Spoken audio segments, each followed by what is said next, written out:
Bismillahirrahmanirrahim. Assalamualaikum warahmatullahi wabarakatuh. Pada kesempatan kali ini, saya akan menjelaskan mengenai laporan keuangan. Nah, yang pertama kita akan belajar dulu mengenai pengertian dari laporan keuangan.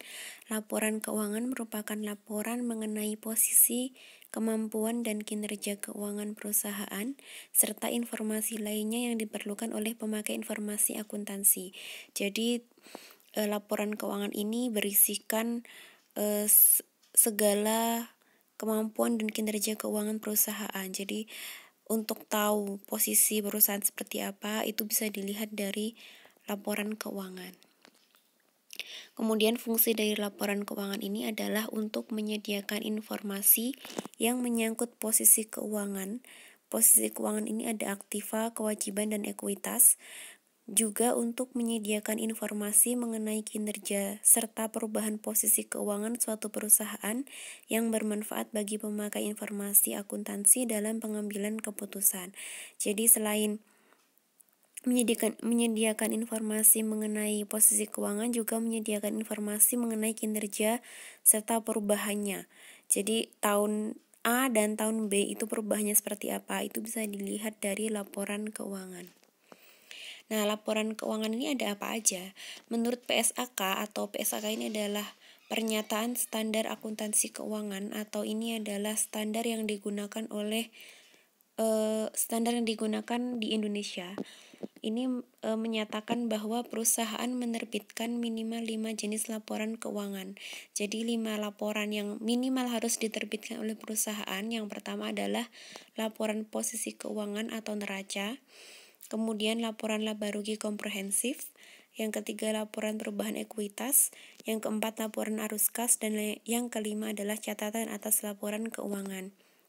Nah, kalau yang pertama laporan posisi keuangan, pada zaman dulu ketika Indonesia masih menganut ke GAAP atau FASB, itu sebutannya adalah neraca. Tapi ketika kita sudah berubah standar mengikuti IFRS, itu namanya menjadi laporan posisi keuangan.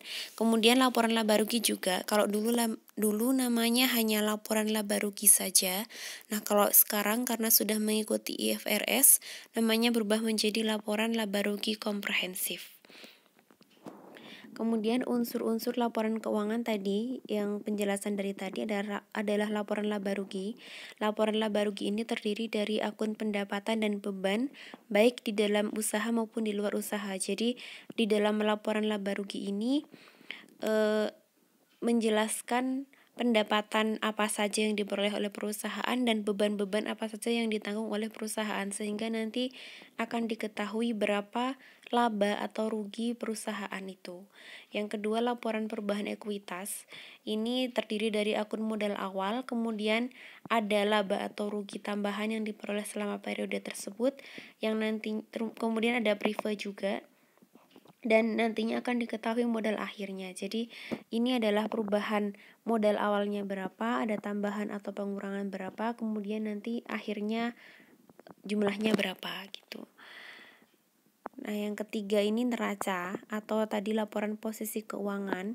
Nah, di dalam neraca ini adalah posisi keuangan perusahaan. Jadi dia menyatakan berapa aktiva. Aktiva ini aset ya. Aktiva lancar maupun aktiva tidak lancar. Jadi berapa aset yang dimiliki oleh perusahaan, baik itu aset yang lancar maupun tidak lancar. Kemudian di situ juga menyatakan berapa hutang yang dimiliki oleh perusahaan, baik hutang jangka panjang maupun hutang jangka pendek.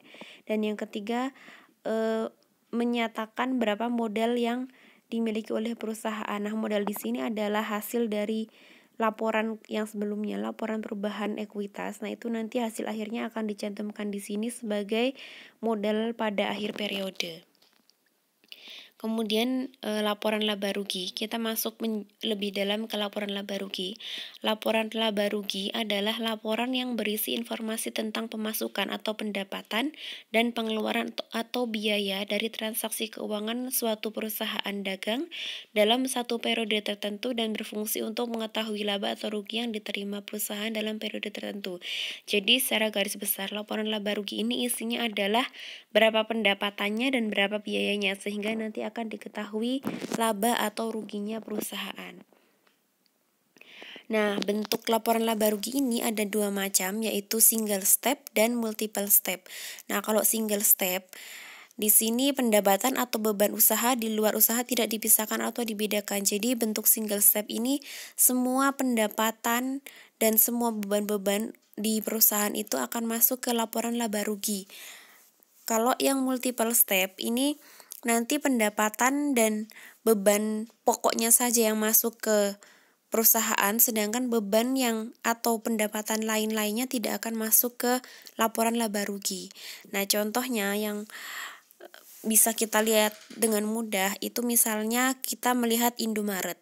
Nah, Indomaret itu usaha utamanya perusahaan adalah retail, dia jual beli barang. Berarti pendapatan utamanya dia adalah ketika dia bisa menjual barang. Nah, sedangkan di Indomaret biasanya di depan Indomaret itu dia menyewakan stand untuk orang jualan. Nah, itu dianggap sebagai pendapatan juga. Nah, tapi pendapatannya ini adalah bukan dari pendapatan usahanya perusahaan. Jadi, kalau pakai single step, pendapatan dari hasil sewa tempat akan masuk ke laporan laba rugi. Sedangkan jika menggunakan multiple step, ini pendapatan dari penyewaan tempat depan Indomaret itu tidak akan masuk ke laporan laba rugi. Kemudian konsep penyusunan laporan keuangan. Nah, di sini ada dua bentuk, all inclusive, yaitu semua pos-pos pendapatan dan keuntungan, pos-pos beban dan kerugian baik yang ordinary atau reguler maupun yang extraordinary atau luar biasa dan irregular diperhitungkan dalam laporan laba rugi. Nah, ini seperti yang tadi saya jelaskan, kalau all inclusive ini berarti semua pendapatan dan semua beban-beban akan dimasukkan ke laporan laba rugi. Nah, sedangkan kalau current operating performance, di sini hanya melaporkan pos-pos pendapatan dan beban ordinary saja. Jadi, benar-benar pendapatan dan beban-beban utama perusahaan. Kalau ada pendapatan di luar usaha perusahaan, di luar usaha inti perusahaan, misal tadi, pendapatan sewa di depan Indomaret karena bukan inti pendapatannya perusahaan, maka dia tidak akan masuk ke laporan keuangannya perusahaan. Nah, ini adalah contoh laporan laba rugi dalam bentuk single step yang disusun secara all inclusive. Jadi di sini semua beban dan semua pendapatan masuk ke sini. Contohnya, di sini ada PT Haki Enterprise periode 2011, pendapatannya adalah pendapatan jasa event organizer, pendapatan pemasangan iklan, dan pendapatan bunga. Nah, jumlah pendapatannya adalah 140 juta. Nah, ini menyatakan semua pendapatan yang ada di perusahaan. Dan beban-bebannya juga seperti itu. Nah, sedangkan kita tahu di sini pendapatan bunga misalnya. Nah, pendapatan bunga ini bukan sebagai penghasilan utama dari perusahaan ini, karena ini adalah perusahaan jasa. Jadi pendapatan utamanya sebenarnya adalah hanya pendapatan jasa event organizer. Nah, sedangkan yang pendapatan bunga ini bukan sebagai pendapatan utama. Tapi di sini karena modelnya adalah single step, jadi semua pendapatan dimasukkan ke laporan laba rugi. Nah, kalau yang sekarang modelnya kita sudah mengikuti IFRS. Jadi, nanti untuk laporan laba rugi ini namanya laporan laba rugi komprehensif. Nanti susunan bentuk laporan keuangannya adalah pendapatan. Nah, ini isinya pendapatan pokoknya perusahaan. Kemudian beban-beban ini isinya beban-beban pokoknya perusahaan. Nanti di bawah baru akan ada tambahan lagi, yaitu pendapatan dan beban lain-lain, yang di situ isinya adalah pendapatan maupun beban-beban yang di luar usaha utamanya perusahaan gitu. Jadi tetap masuk di laporan keuangan tapi dia akan terpisah di bawah. Jadi pembaca nanti akan tahu mana yang merupakan pendapatan utama dan mana yang merupakan pendapatan lain-lainnya perusahaan. Ini contoh laporan laba rugi yang simple. Jadi di sini hanya menyatakan pendapatannya berapa, bebannya berapa, kemudian akan diketahui laba bersihnya. Jadi secara simpel laporan laba rugi hanya seperti ini. Kemudian yang kedua adalah laporan perubahan modal. Nah, laporan perubahan modal ini ikhtisar tentang perubahan modal suatu perusahaan yang terjadi selama periode tertentu dan merupakan pelengkap atas penyajian laporan keuangan secara keseluruhan. Jadi ini sebenarnya cuma laporan pelengkap. Kalau tadi kita yang pertama sudah membuat laporan laba rugi, kemudian kita akan melihat berapa perubahan modalnya perusahaan. Jadi kita bisa tahu modal awalnya berapa, kemudian kita punya tambahan laba atau ada kerugian berapa sehingga bisa diketahui berapa modal akhir perusahaan pada tahun atau periode tersebut.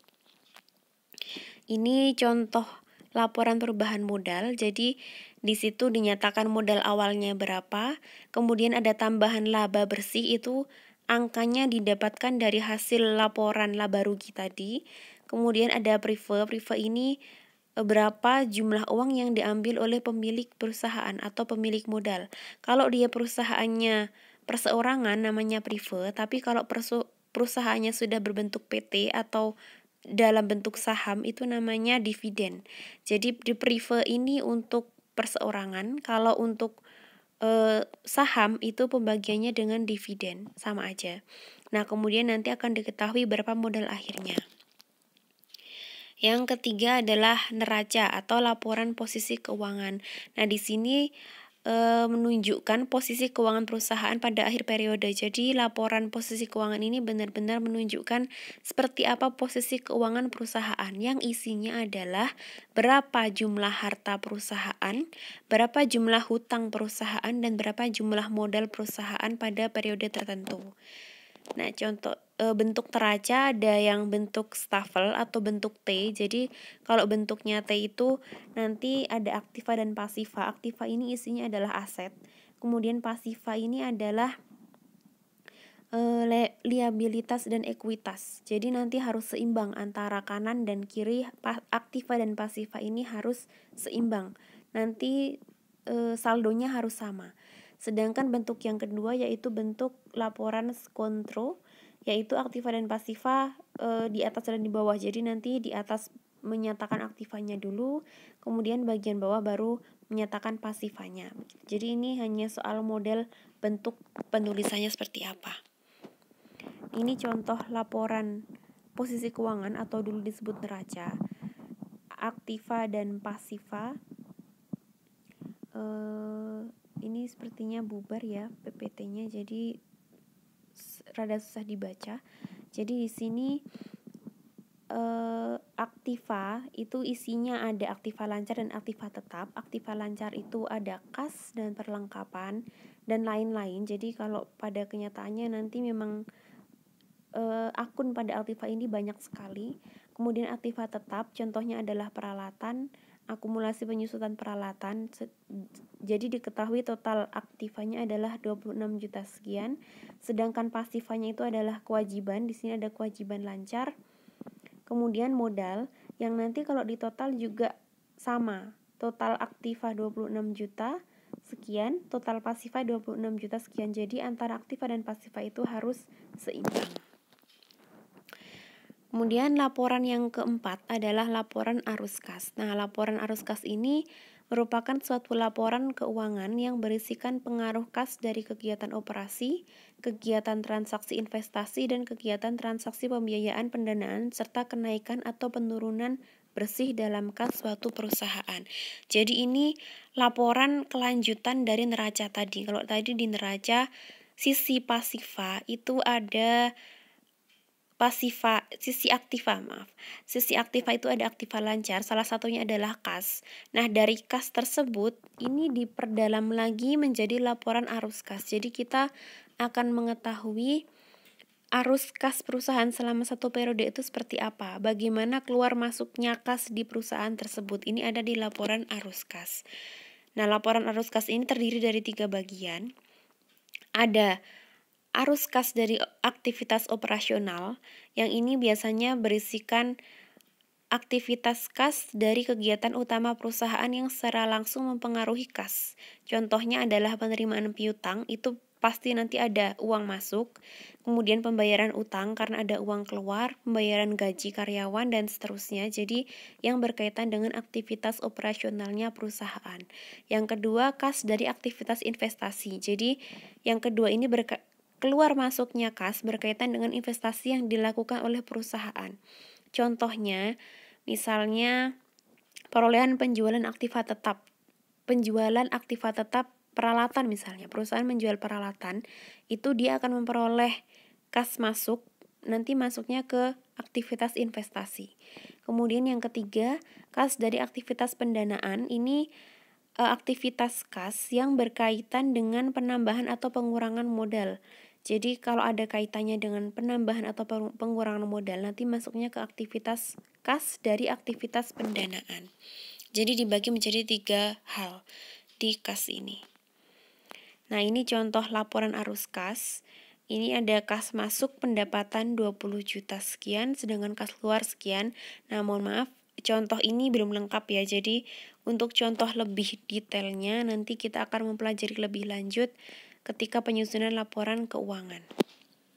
Tapi secara garis besar nanti bentuknya seperti ini. Jadi laporan arus kas untuk operasional, kas masuknya totalnya berapa, kas keluarnya totalnya berapa. Kemudian yang untuk investasi juga ada kas masuk berapa, kas keluar berapa. Nanti yang terakhir untuk pendanaan juga total kas masuknya berapa, kas keluarnya berapa.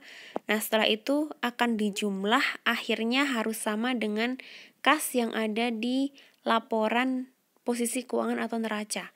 Jadi nilai akhir dari laporan arus kas ini harus sama dengan nilai kas yang ada di laporan posisi keuangan. Nah, sekian penjelasan tentang laporan keuangan. Jadi ada 4 laporan keuangan yang sudah kita pelajari tadi. Untuk laporan keuangan yang kelima, yaitu catatan atas laporan keuangan, ini biasanya fleksibel, perusahaan membuatnya sesuai kebutuhan, jadi tidak ada standar bakunya harus seperti apa. Nanti bisa dilihat dari contoh langsungnya laporan keuangan dari perusahaan-perusahaan. Oke, terima kasih. Kurang lebihnya mohon maaf. Wassalamualaikum warahmatullahi wabarakatuh.